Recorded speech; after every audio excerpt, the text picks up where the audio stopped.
So here we are for the final chapter of our study of the Epistle of James, where we're going to come to a kind of a conclusion. But once again, James is not an easy book to read. It doesn't have a narrative flow. He's all over the place, making different kinds of statements. There are some repetitions and redundancies. There's some circular logic. There's just not a thread, a narrative thread to follow, which has caused many people over the years to ask the question: Was James nuts? And that's why I've started each week asking that question, kind of tongue in cheek. But I would like to cast that question in a different format that I think is a little bit more positive. And that question is: how do we receive a message that is so completely countercultural?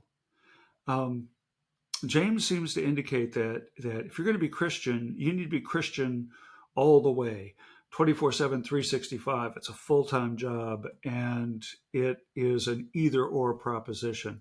And that has made this book very difficult for some people to accept. It has made it controversial over the centuries as to whether this is a helpful book or not.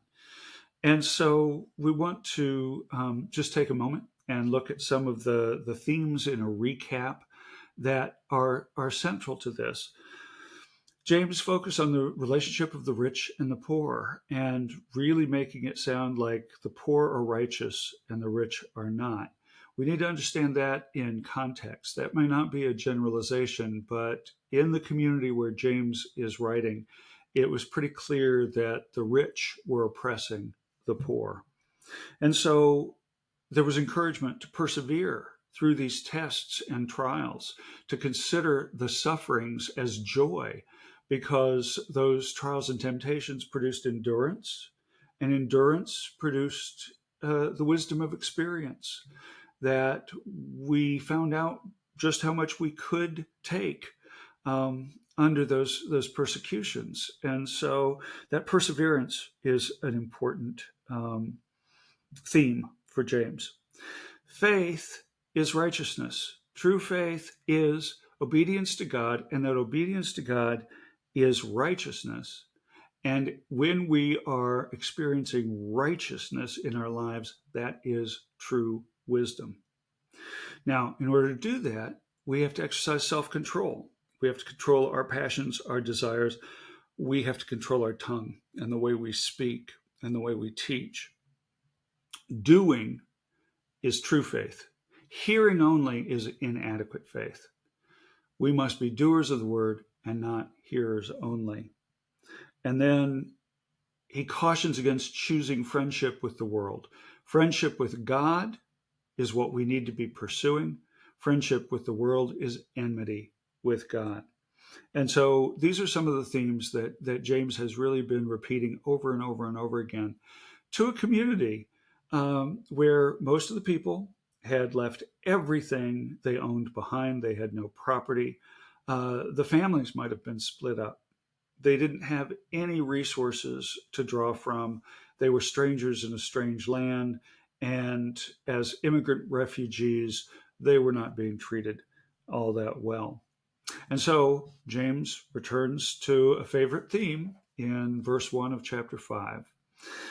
Come now, you rich people, weep and wail for the miseries that are coming to you.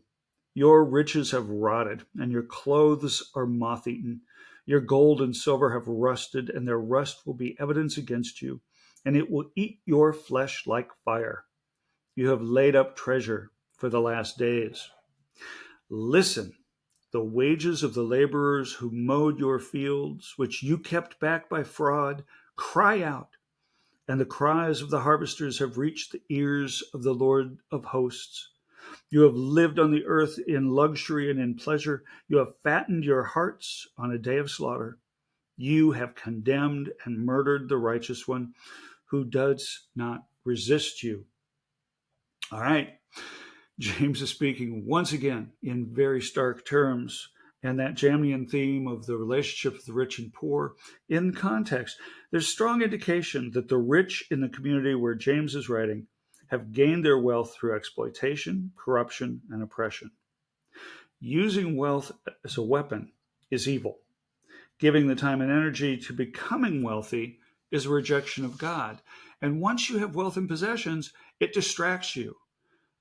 Jesus taught, no one can serve two masters, for a slave will either hate the one and love the other, or be devoted to the one and despise the other. You cannot serve God and wealth. Take a moment to discuss how the attitudes about wealth and faith have changed since the first century, and how, in our American context, have we reconciled being a devout Christian and being a wealthy person. We have even something called a prosperity gospel that says that God will bless you with riches if you are righteous. Take a few minutes and discuss how you see the attitudes about wealth and faith having changed over the centuries.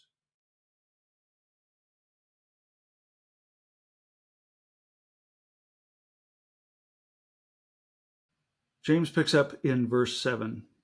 Be patient, therefore, beloved, until the coming of the Lord. The farmer waits for the precious crop from the earth, being patient with it until it receives the early and late rains.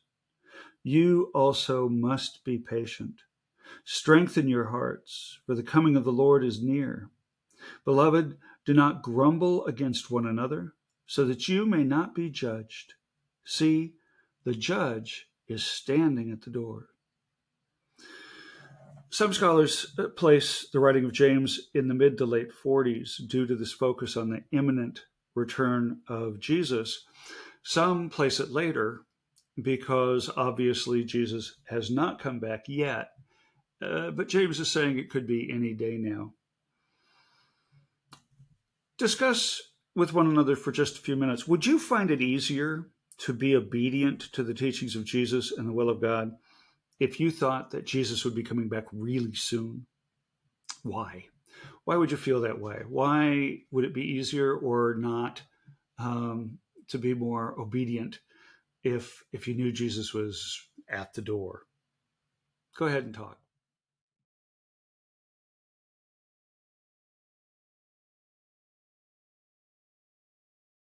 In verse 10, James writes, as an example of suffering and patience, beloved, take the prophets who spoke in the name of the Lord. Indeed, we call blessed those who showed endurance. You have heard of the endurance of Job, and you have seen the purpose of the Lord, how the Lord is compassionate and merciful. Above all, my beloved, do not swear either by heaven or by earth or by any other oath, but let your yes be yes and your no be no, so that you may not fall under condemnation. Once again, James returns to the themes of endurance through the trials and temptations and the self-control through our speaking and our teaching. And then he goes on to say, are any among you suffering? They should pray. Are any cheerful? They should sing songs of praise. Are any among you sick?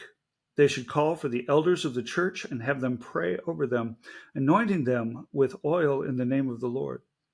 The prayer of faith will save the sick, and the Lord will raise them up. And anyone who has committed sins will be forgiven. Therefore, confess your sins to one another and pray for one another so that you may be healed. The prayer of the righteous is powerful and effective. Now, the author of James employs a rhetorical device that the Apostle Paul also used, saying, are there any among you who are suffering? Well, yes, in every community, someone's suffering. Are there any cheerful? Well, yes, of course. Are there any who are sick? Paul talks about any who are faithful, any who find consolation, any. It's like just if there's even the tiniest seed of these things, then turn to God. So this rhetorical questioning, the answer is always yes. Yes, of course we have these things. The reason that James uses this here is to give power and authority back to the people and to say you don't have to bow down to the rich people who are telling you how to live your life. You don't have to bow down to the rich people who are saying this is the real way to live. If you are experiencing these things in community, take them to the Lord. Turn to the Lord. Turn to the priests. Turn to your community. Don't be corrupted by the outside influences. James goes on and says, Elijah was a human being like us, and he prayed fervently that it might not rain. And for 3 years and 6 months, it did not rain on the earth. Then he prayed again, and the heaven gave rain, and the earth yielded its harvest. Now, this is kind of a bizarre and random illustration used to reinforce a final word about prayer when we've been already told not to pray for selfish reasons or for things that we want, not to pray for power, not to pray for control, but to pray for God's will. It's an interesting throwback to use an illustration of using prayer to control the elements. But then he goes on and concludes the letter by saying, my brothers and sisters, if anyone among you wanders from the truth and is brought back by another, you should know that whoever brings back a sinner from wandering will save the sinner's soul from death and will cover a multitude of sins. And that's it. That's the end of the letter. Just as you wrap things up, take a couple minutes to talk about in ways you find this letter to be a letter of encouragement. And then also, in what ways do you see this as kind of a cautionary tale and an alarming letter? After you spend a few minutes talking together, I want to just do a brief summary, and then we'll be finished.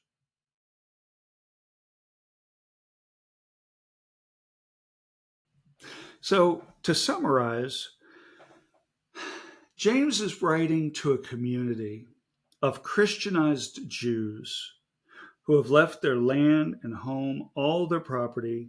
Many of them have left family to locate in a foreign land.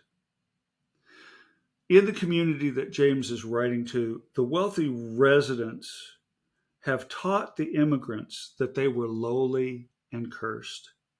This scared the immigrants, and they quickly grasped at worldly solutions.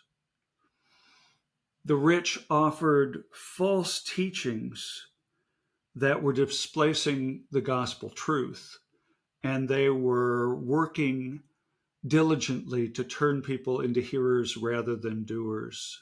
And so James was writing to these Christians that he felt were becoming passive, to be more active, to not listen to the worldly oppressors, but to stay focused on God.